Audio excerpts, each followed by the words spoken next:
श्रीमात्रे नमः। आपका हमारे ज्योतिष चैनल में स्वागत है। पिछले भाग में हमारा विषय था कि भाचक्र यानी कि राशि चक्र क्या है, लग्न और चंद्र लग्न क्या है, राशियों का आधिपत्य किसको प्राप्त है, अर्थात कौन से ग्रह किस राशि के स्वामी हैं, नक्षत्र कितने हैं और नक्षत्रों के स्वामी कौन है। फिर हमने देखा कि नक्षत्र और राशि में आपस में क्या संबंध है और जन्म पत्रिका क्या है। हमने ये भी देखा कि जन्म पत्रिका क्या है, ठीक है ना। वैसे तो अलग अलग राज्यों में आपको भिन्न प्रकार के फॉर्मेट मिल जाएंगे जन्म पत्रिका के, लेकिन मुख्यतः भारत में दो फॉर्मेट सबसे ज्यादा प्रचलित हैं। वो है उत्तर भारतीय फॉर्मेट और दक्षिण भारतीय फॉर्मेट। ओके, तो दोनों के रिप्रेजेंटेशन में अंतर है, लेकिन जो भी इंफॉर्मेशन हम उत्तर भारतीय फॉर्मेट में देखते हैं वही इंफॉर्मेशन हम दक्षिण भारतीय फॉर्मेट में भी देखते हैं, ठीक है। तो हमने पिछले भाग में ये भी देखा कि प्रायः लोग लग्न, राशि और चंद्र लग्न की बात करते हैं और लोग कंफ्यूज हो जाते हैं। सो राशियां जो हमने बोला, तो 12 राशियां जो हैं, राशि वही है। लग्न क्या है कि जो जन्म के समय पर जिस स्थान पे जन्म हुआ है ठीक उसी समय पर जब जन्म हुआ, अगर हम पूर्वी क्षितिज की तरफ एकदम सीधी रेखा में देखें तो जो राशि उदय हो रही है वो लग्न है।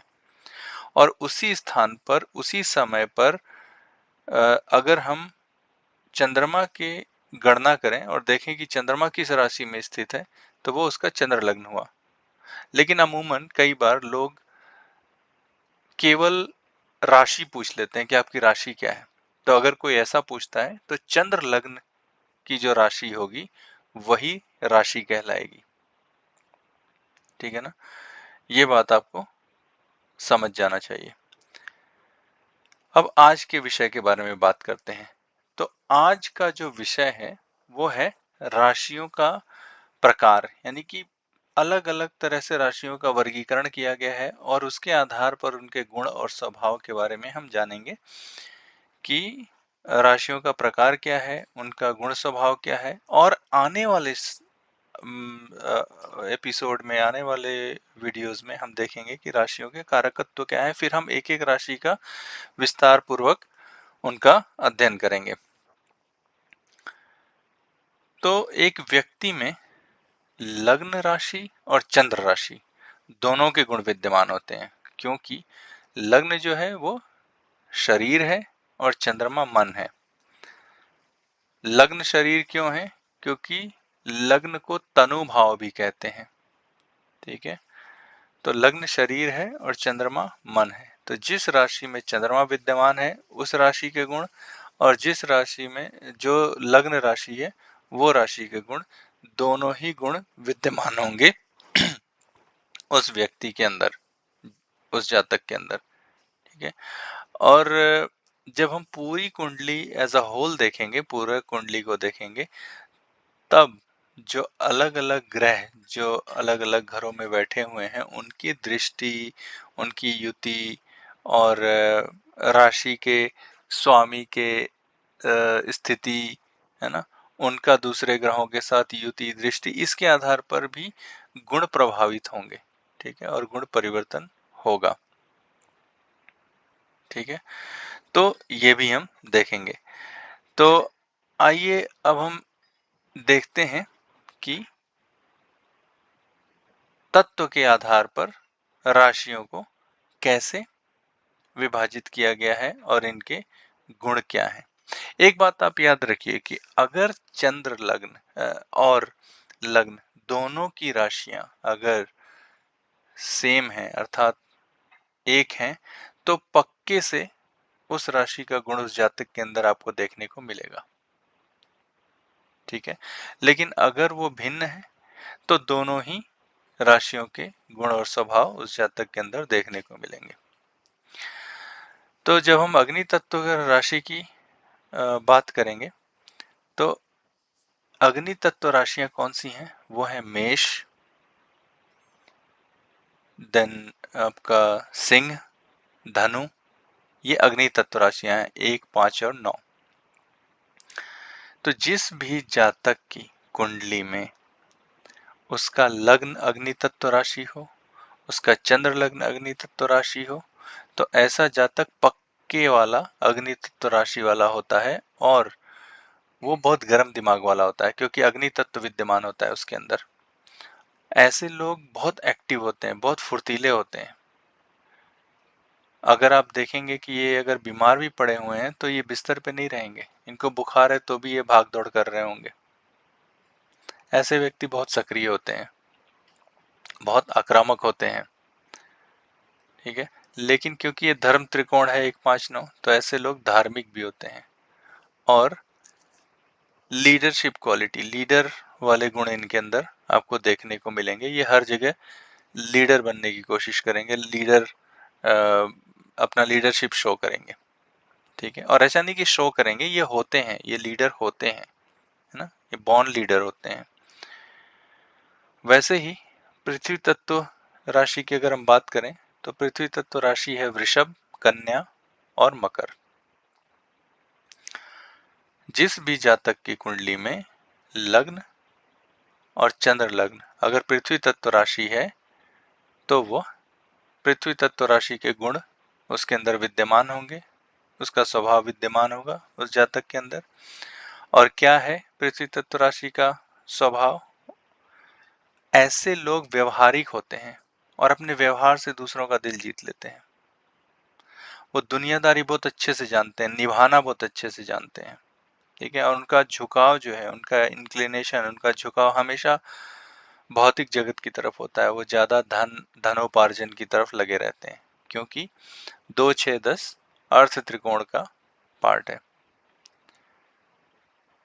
इसी प्रकार वायु तत्व राशि अगर हम देखें, जो कि मिथुन, तुला और कुंभ राशि है, तो ऐसे जातक जिनका लग्न या चंद्र लग्न वायु तत्व राशि है, उनके अंदर वायु तत्व राशि के गुण विद्यमान होंगे, उनका वायु तत्व राशि का स्वभाव उनके अंदर देखने को मिलेगा।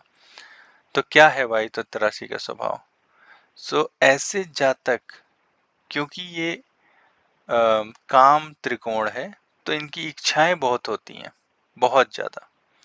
ये बहुत जिज्ञासु होते हैं, बहुत ज्यादा क्यूरियस, हर चीज को लेके बहुत जिज्ञासा रखते हैं, हर चीज को जानने की कोशिश करते हैं। ऐसे लोग ज्योतिषी हो सकते हैं, ठीक है, बुद्धिमान होते हैं। ये ऐसे लोग दार्शनिक हो सकते हैं, विचारक हो सकते हैं, है ना, लेखक हो सकते हैं, राइटर्स हो सकते हैं बेसिकली। और अगर हम जल तत्व राशि देखें तो कर्क, वृश्चिक और मीन राशि जो है वो जल तत्व राशि है। अब अगर जिस भी जातक की कुंडली में लग्न और चंद्र लग्न जल तत्व राशि है, वह जातक को अगर आप देखेंगे ध्यान से तो भावुक होगा। वो हर चीज के प्रति बहुत ही संवेदनशील होता है, बहुत जल्दी चीजों से वो आहत हो जाता है, उसको बहुत जल्दी रोना आ जाता है, हर बात पे आंखें नम हो सकती हैं। हालांकि ऐसे लोग बहुत बुद्धिमान होते हैं, धार्मिक होते हैं, दूसरों की देखभाल करना इनको अच्छे से आता है और दूसरों के प्रति स्नेह बहुत रखते हैं। तो ये है जल तत्व राशि की गुण।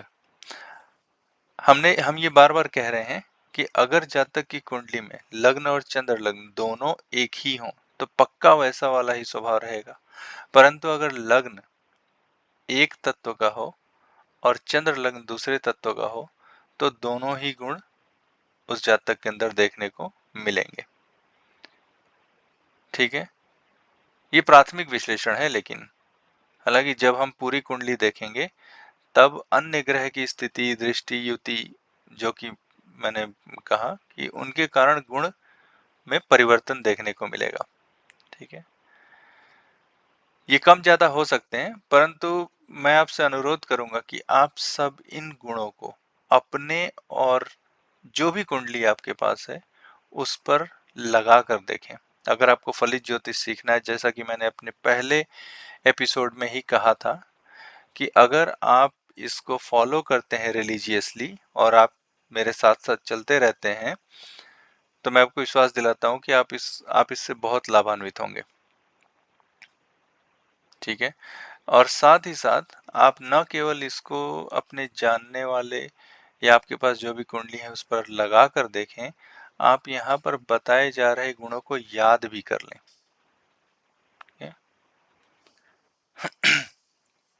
तो अब आगे बढ़ते हैं और अब देखते हैं हम कि अगला वर्गीकरण क्या है। तो हम देखेंगे कि राशियों को चर राशि, स्थिर राशि और द्विस्वभाव राशि में भी बांटा गया है। चर राशियां कौन सी हैं? 1, 4, 7, 10 अर्थात मेष, कर्क, तुला और मकर। स्थिर राशियां कौन सी हैं? वृषभ, सिंह, वृश्चिक और कुंभ। द्विस्वभाव राशियां कौन सी हैं? मिथुन, कन्या, धनु और मीन। अब ये जो चर राशि, स्थिर राशि और द्विस्वभाव राशि हैं, इनके आधार पर भी हम देखेंगे कि क्या जातक की कुंडली में लग्न और चंद्र लग्न चर राशि है। अगर वो चर राशि है तो ऐसे जातक को परिवर्तन पसंद है, इनको घूमना फिरना पसंद है, ये बहुत फ्लेक्सिबल होते हैं, जल्दी से स्थिति के अनुसार अपने आप को ढाल लेते हैं और बहुत ही ओपन माइंडेड, खुले विचारों वाले होते हैं।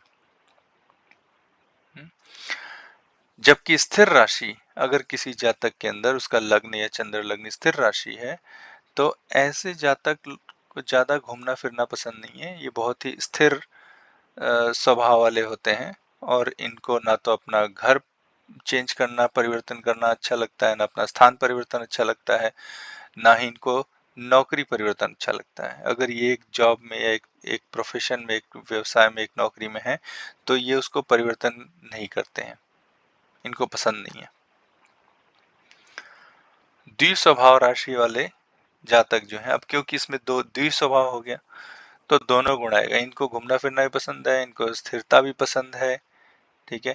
लेकिन इनके साथ एक चीज है कि इनको मान सम्मान पद प्रतिष्ठा तो मिलता है, ठीक है, लेकिन इनका जो माइंड है, जो मन है, वो डुअलिटी, मतलब हमेशा वो डुअल माइंडेड रहेंगे, ये है ना, दुविधा में रहेंगे, बेसिकली जिसको कहा जाए दुविधा में रहेंगे। ठीक है।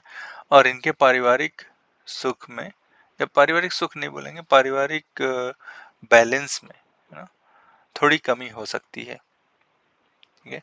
ये लोग जल्दी इन्फ्लुएंस हो जाते हैं दूसरे लोगों से, बहुत जल्दी प्रभावित हो जाते हैं। ठीक है। हालांकि अन्य ग्रहों की स्थिति और उनकी युति दृष्टि से जो रिजल्ट है वो थोड़ा कम ज्यादा या बदल सकता है, लेकिन अभी के लिए आप ये मान के चलिए कि द्विस्वभाव राशि के ये गुण हैं और आपको इनको याद रखना है। अब हम बात करेंगे अगले वर्गीकरण का। तो हम देखेंगे कि विषम और सम राशियों में बांटा गया है। अब विषम संख्या, सम संख्या हमको पता ही है क्या होता है। गणित, ये तो बहुत ही सामान्य गणित है कि 1, 3, 5, 7, 9, 11 जो है वो विषम संख्या है और 2, 4, 6, 8, 10, 12 सम संख्या है। लेकिन इसका उपयोग क्या है? तो इसका एक उपयोग है महाभाग्य योग के निर्धारण में। कैसे? जैसा कि आप देख रहे हैं कि महाभाग्य योग नाम ही अपने आप में खुद व्याख्या कर रहा है कि महाभाग्य योग अर्थात जिसका कि भाग्य ही बहुत ही विशाल हो, बहुत उज्जवल हो, है ना, तो ऐसा योग। अब ये ऐसा योग बनता कैसे है?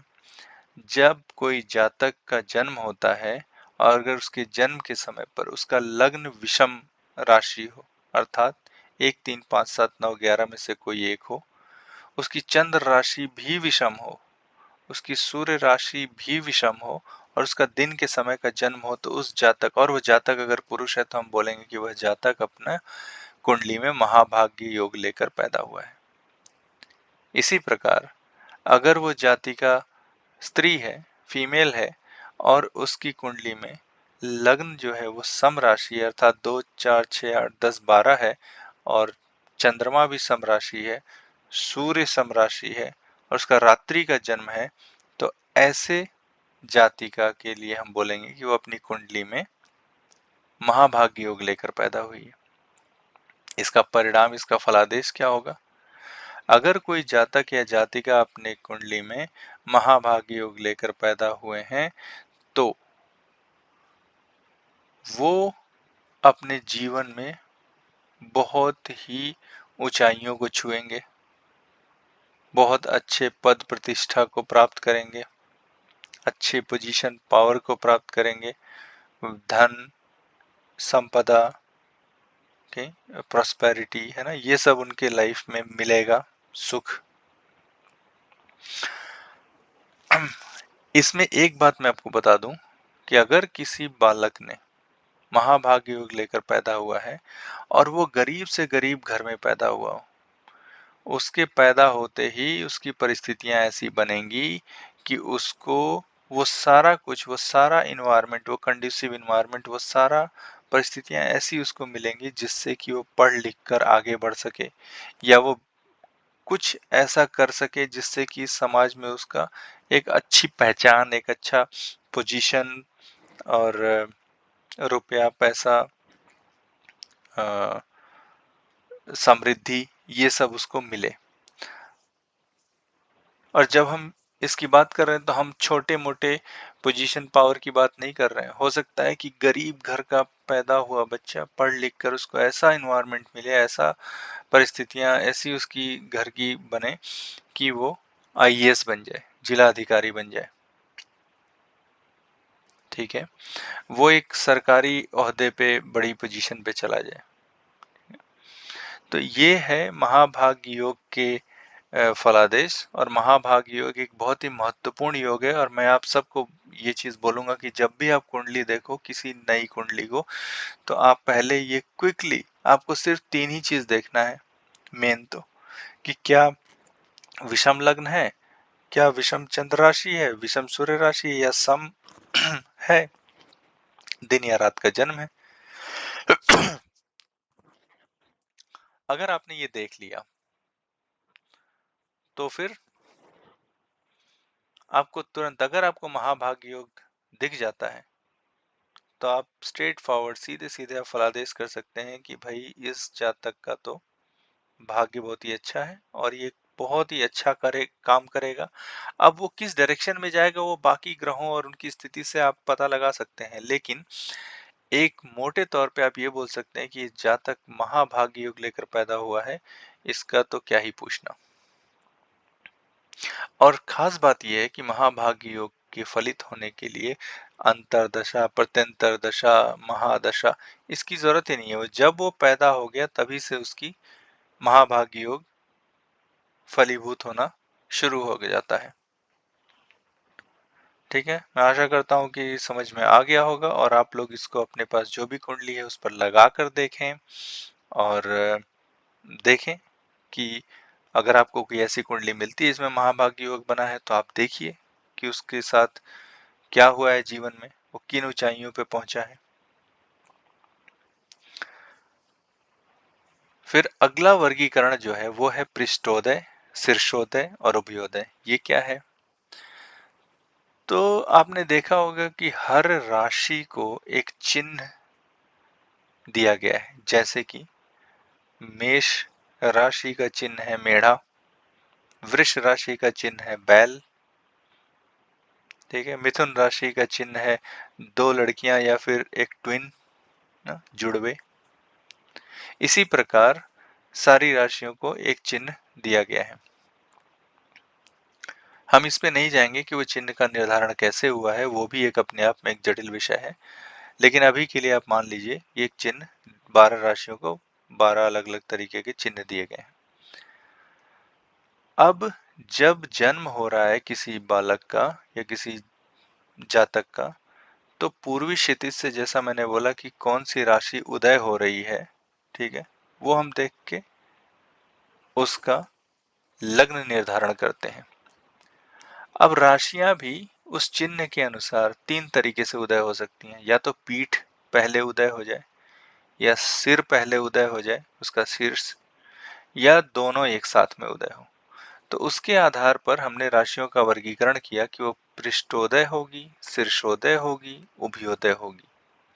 अब इसका प्रयोग क्या है फलित ज्योतिष में? फलित ज्योतिष में इसका उपयोग हम करते हैं प्रश्न कुंडली के फलादेश में। अब प्रश्न कुंडली क्या है?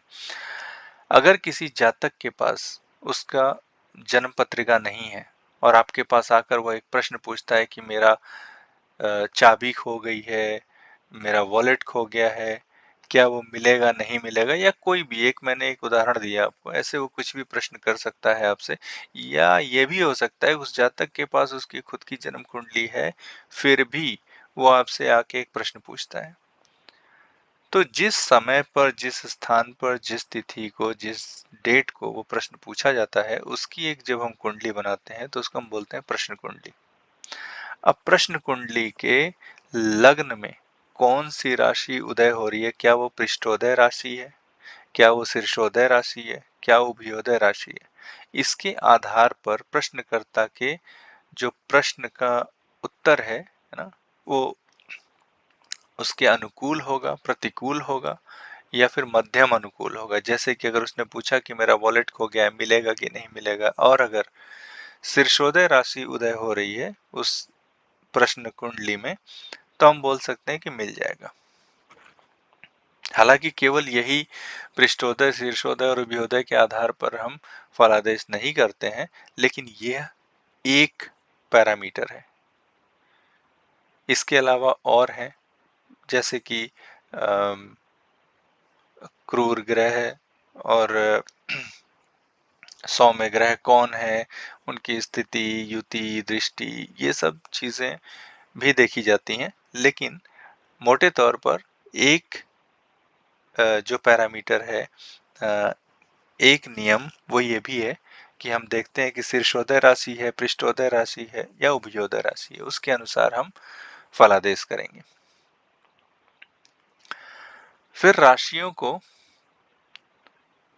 दिशाएं भी दी गई हैं। दिशाओं के आधार पर भी राशियों का वर्गीकरण हुआ है। जैसे कि 1, 5 और 9 नंबर की राशि अर्थात मेष, सिंह और धनु राशि जो है वो पूर्व दिशा दी गई है। उसी प्रकार जो 3, 7, 11 है अर्थात मिथुन, तुला और कुंभ, इसको पश्चिम राशि, पश्चिम दिशा दी गई है। अच्छा, इन राशियों का जो वर्गीकरण दिशा के लिए जो किया गया है, इसका क्या उपयोग है? इसका उपयोग फिर से फलित ज्योतिष में इसका उपयोग है प्रश्न कुंडली के लिए। प्रश्न कुंडली जब आपने खींची, मान लीजिए कि अगर किसी ने बोला कि चोर चोरी करके भाग गया है, किस दिशा में गया है, तो उस दिशा का निर्णय करने के लिए आप इसका उपयोग करेंगे। ठीक है, तो प्रश्न कुंडली में प्रश्नकर्ता होगा, चोर होगा, है ना, सामान होगा, तो उसके अनुसार हम दिशा निर्धारण करेंगे। फिर ज्योतिष में बेसिकली हम राशियों को हम शरीर के अंग भी असाइन किए हैं। ठीक है, कौन सी राशि किस शरीर के किस अंग को बताता है, इसको भी हम देखेंगे।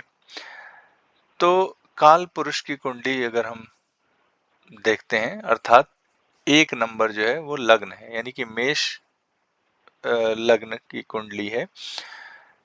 तो जो मेष है वो सिर को इंगित करता है। सिर से रिलेटेड चीजों को देखने के लिए हम बोलेंगे कि मेष राशि जो है वो उसका जो गुण है, उसका जो बॉडी पार्ट जिसको वो बताता है वो है सिर। वृषभ राशि माथा, चेहरा और दाहिनी आंख, ठीक है, उसको बताता है। देन मिथुन से हम कंधा देखते हैं, और कर्क राशि से चेस्ट यानी कि छाती, और सिंह राशि से पेट। कन्या राशि से आंतें, तुला राशि से नाभि, वृश्चिक राशि से पेट और जांग के बीच का भाग, जिसको ग्रोइन एरिया बोलते हैं अंग्रेजी में, ग्रोइन, वो। ओके। और धनु राशि से जांघें, मकर राशि से घुटना, और कुंभ राशि से टखने यानी कि एंकल, और मीन राशि से पैर और बाईं आंख। और अगर ये राशियां आपकी कुंडली में पीड़ित हैं, अर्थात कोई क्रूर ग्रह बैठा है, क्रूर ग्रह की दृष्टि है ना, युति है, तो इन सब चीजों को देखते हुए जब हम इसका विश्लेषण करेंगे तो हम बोल सकते हैं कि बॉडी यानी शरीर के इस पार्ट में, इस भाग में कुछ दिक्कत हो सकती है। जैसे कि अगर चौथा घर पीड़ित है, यानी कि चौथे 4 नंबर की जो राशि है यानी कि कर्क राशि अगर पीड़ित है, तो हम कह सकते हैं कि छाती रिलेटेड समस्या हो सकती है। इसमें दो चीज हो सकती है, छाती के अंदर आपका हृदय भी है तो हृदय रोग रिलेटेड, या फिर आ, हमारा फेफड़ा है तो फेफड़े रिलेटेड, है ना, तो इससे रिलेटेड कुछ समस्याएं देखने को आ सकती हैं। लेकिन अगर ये राशियां पीड़ित हैं तो फिर ज्योतिष में हम राशियों को अगेन फिर से हम चिन्ह की बात करेंगे कि हम ये देखेंगे कि वो राशियां 4 पैर वाली हैं, 2 पैर वाली हैं, कीट कैटेगरी की हैं, कीट हैं, या फिर वो जलचर हैं, या फिर वनचर हैं। ठीक है। इसके लिए आपको जो राशियां हैं उनके चिन्ह को अच्छे से समझना होगा। ठीक है। जैसे कि अगर हम मेष राशि की बात करें तो मेष राशि है मेढ़ा, वो चौपाया है, चतुष्पद है। अगर हम वृषभ राशि की बात करें तो वो है बुल, बैल, वो भी चतुष्पद है। लेकिन अगर हम धनु राशि की बात करें तो वो दो चिन्हों का को मिला के बना है। ठीक है। आधा वो घोड़ा है, आधा एक आदमी है जिसने धनुष और तीर ले रखा है, और तीर को प्रत्यंचा पे चढ़ा रखा है, उसने तीर को खींच रखा है, एकदम छोड़ने वाली पोजीशन में, बाण को छोड़ने वाली पोजीशन में उसने धनुष पे तीर को चढ़ा रखा है। इसी प्रकार तो इसमें जो है, जो फर्स्ट पार्ट है यानी 0 डिग्री से, हमने बताया कि हर राशि 30 डिग्री की होती है, तो 0 डिग्री से लेके 15 डिग्री तक का जो है वो तो है मनुष्य, जो कि 2 पैर वाला है। जो 15 डिग्री से 30 डिग्री वाला भाग है वो है घोड़ा, हॉर्स। ठीक है। वो है चतुष्पद। तो इसलिए चतुष्पद की कैटेगरी में हम धनु को रखेंगे, लेकिन 15 डिग्री से 30 डिग्री तक का हम रखेंगे, ये चतुष्पद है। ठीक उसी प्रकार जो मकर है, मकर राशि को अगर आप उसका चिन्ह देखेंगे तो 0 डिग्री से 15 डिग्री यानी आधा वो हिरण है और आधा घड़ियाल है, मगरमच्छ है। तो 0 डिग्री से 15 डिग्री तक जो है वो है हिरण, यानी कि वो चतुष्पद है। और जो बाकी का आधा पार्ट है 15 से 30 डिग्री, वो है जलचर, क्योंकि मगर है तो पानी में रहता है। ठीक इसी प्रकार द्विपद राशियों को देखेंगे तो मिथुन, मिथुन जो है द्विपद है क्योंकि वो ट्विन है। ठीक है, या दो लड़कियां कह सकते हैं। 6 नंबर यानी कि कन्या, कन्या राशि भी द्विपद है क्योंकि वो एक लड़की है जो बोट में बैठी हुई, जिसके एक हाथ में लालटेन है और एक हाथ में बार्ली है, यानी कि कुछ अनाज है, जौ है। ठीक है। इसी प्रकार तुला एक आदमी है जिसने कि तौलने वाला जो उपकरण है वो हाथ में ले रखा है, तुला, तो ये भी द्विपद है। 9 नंबर यानी कि धनु, मैंने बताया कि फर्स्ट हाफ 0 से 15 डिग्री वो आदमी है जो धनुष और तीर चढ़ा रखा है। 11 नंबर यानी कि कुंभ एक आदमी है जिसने घड़ा ले रखा है, उस घड़े में पानी नहीं है, ये भी द्विपद है। 8 नंबर का जो साइन है, जो चिन्ह है, वो है भिक्षु, वो एक कीट है, कीट कैटेगरी में आता है। अब जलचर देखिए तो 4 नंबर जो है वो है केकड़ा, कर्क, वो जलचर है। 10 नंबर में मैंने बताया कि 15 डिग्री से 30 डिग्री तक मगरमच्छ है, तो वो भी जलचर है। 12 नंबर जो है वो मत्स्य, मछली है, वो भी जलचर है। 5 नंबर जो है वो है वंचर, वो है सिंह। अब इसका फलित ज्योतिष में क्या उपयोग है? एक बड़ा ही ट्रेडिशनल उपयोग है। अगर आप लोग जानते हैं कि एक लड़का और लड़की की जब शादी हो रही है तो जो कुंडली मिलाया जाता है, इसको अष्टकूट मिलान कहते हैं, उसमें से एक जो पैरामीटर है इसको बोला जाता है कि बेसिकली इसके आधार पर उसको हम मिलाते हैं, ठीक है, वश से बोलते हैं उसको। तो इसके आधार पर हम देखते हैं कि कौन किसको वश में कर सकता है, ठीक है, कौन किसको वश में कर सकता है। तो अगर तो लड़का है और अगर उसके कुंडली में, फॉर एग्जाम्पल उदाहरण के तौर पर अगर वो वंचर है, ठीक है, और मान लो कि लड़की का धनु है और धनु में भी सेकंड हाफ है यानी चतुष्पद है, तो सिंह उसका शिकार कर सकता है। तो यहाँ पर पॉइंट जो मिलेंगे वो पॉइंट मिलेंगे, एग्जैक्टली कितने पॉइंट मिलेंगे वो हम कभी एक बार हम विस्तार में बात करेंगे, बट आप ये मान के चलिए कि ये इसमें अच्छा पॉइंट मिलेगा। लेकिन अगर यही उल्टा हो जाए, लड़की अगर सिंह हो जाए और लड़का अगर कोई चतुष्पद हो जाए, हिरण हो जाए या फिर वो वृषभ हो जाए या मेष हो जाए, तो लड़की उसको खा जाएगी। तो यहाँ पे 0 पॉइंट मिलेगा, जो गुण मिलान होगा उसमें 0 मिलेगा, ठीक है। तो इसका प्रयोग हम कुंडली मिलान में करेंगे। अब इसी प्रकार से वर्ण में भी विभाजित किया गया है राशियों को, ब्राह्मण, क्षत्रिय, वैश्य और शूद्र। तो फायरी साइन जो है, फायरी यानी कि जो अग्नि तत्व वाले जो गुण हैं वो किसके अंदर होंगे? ठीक है, वो क्षत्रिय के अंदर होंगे, क्योंकि उसके अंदर वो लड़ने की जो जो गुण विद्यमान है उसके कारण 4, 8, 12 जो है वो ब्राह्मण कैटेगरी के हैं, वैश्य 2, 6, 10 है, शूद्र 3, 7, 11 है।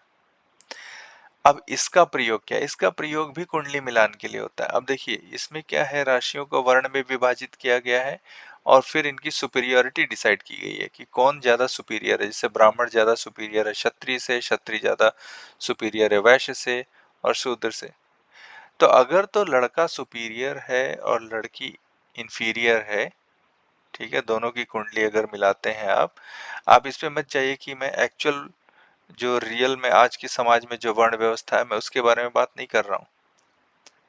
हो सकता है जाति से एक जो लड़का है वो भी ब्राह्मण है और लड़की भी ब्राह्मण है, लेकिन दोनों की जब कुंडली हम देखेंगे तो उसमें हम देखेंगे कि राशि के वर्ण क्या है, ठीक है, चंद्रमा कहाँ बैठा हुआ है, किस राशि में बैठा है दोनों की कुंडली में, ठीक है, उससे हम देखेंगे कि वो ब्राह्मण है, क्षत्रिय है, वैश्य है, शूद्र है, क्या है। अगर तो लड़का सुपीरियर राशि का है और लड़की इंफीरियर राशि की है, तो यहाँ पे गुण मिलान में हम पॉइंट मिलेगा, ठीक है।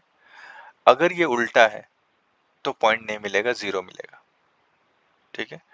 तो इसके आधार पर कुंडली मिलान का ये एक दूसरा पैरामीटर है। और भी पैरामीटर्स हैं, लेकिन मैंने सोचा कि आपको मैं बता देता हूँ कि इन राशियों के वर्गीकरण और इनका क्या उपयोग है, ठीक है। किसी एक एपिसोड में मैं आपको ये बना के इस बात पर वीडियो बनाऊंगा और आपको दिखाऊंगा, समझाऊंगा कि एक लड़का और लड़की की कुंडली का मिलान कैसे किया जाता है, अष्टकूट मिलान। हालांकि वो बहुत ही ट्रेडिशनल मेथड है और हम इसके अलावा और भी चीजों को हमको ध्यान में रखना चाहिए जब हम दो कुंडली को मिला रहे हैं शादी के लिए। तो इसी प्रकार फिर हम राशियों को विभाजित किया गया, पुरुष राशि में, स्त्री राशि में, ठीक है, क्रूर राशि में, सौम्य राशि में, दिन में कौन सी बली है, रात में कौन सी बली है। तो जैसे पुरुष और स्त्री राशि है तो आप ये देख सकते हैं कि होने वाला किसी को अगर कोई संतान होने वाली है तो वो पुरुष होगा, स्त्री होगा, इसका अनुमान लगाया जा सकता है, ठीक है। या फिर अगर किसी चोर ने चोरी किया है प्रश्न कुंडली में तो पुरुष है स्त्री है इसका अनुमान लगाया जा सकता है। तो इस प्रकार जो राशियों का जो वर्गीकरण किया गया है, उनका स्वभाव और गुण उसके आधार पर जो बताया गया है, हमने उसको देखा और उसका वास्तव में फलादेश में या कुंडली विश्लेषण में हम क्या उपयोगिता है वो भी हमने देखा। और मेरा आपसे आग्रह रहेगा कि आप ज़्यादा से ज़्यादा कुंडलियाँ कलेक्ट करें, ठीक है। लेकिन एक बात का ध्यान रखिए कि इंटरनेट से कुंडली ऐसे नहीं उठाना है, आपके जानने वाले लोगों का कुंडली होना चाहिए अगर आप सीख रहे हैं तो, जिससे कि आप चीज़ों को कोरिलेट कर सकें, आप समझ सकें, जो आपने पढ़ा है उसको लगा के उसका फलादेश देख सकें कि वैसा हो रहा है या नहीं। तो इसी के साथ इस एपिसोड में बस इतना। अब हम अगले भाग में देखेंगे राशियों के कारकत्व, एक एक करके हर राशि का विस्तार में उनके कारकत्व, उनके गुण धर्म को देखेंगे। अगर किसी जातक की कुंडली में एक वही राशि कुंडली के लग्न में है या चंद्र लग्न में है तो वो किस तरह के व्यवसाय में कार्य में जा सकता है, इसको भी हम विस्तार में देखेंगे। तब तक के लिए धन्यवाद।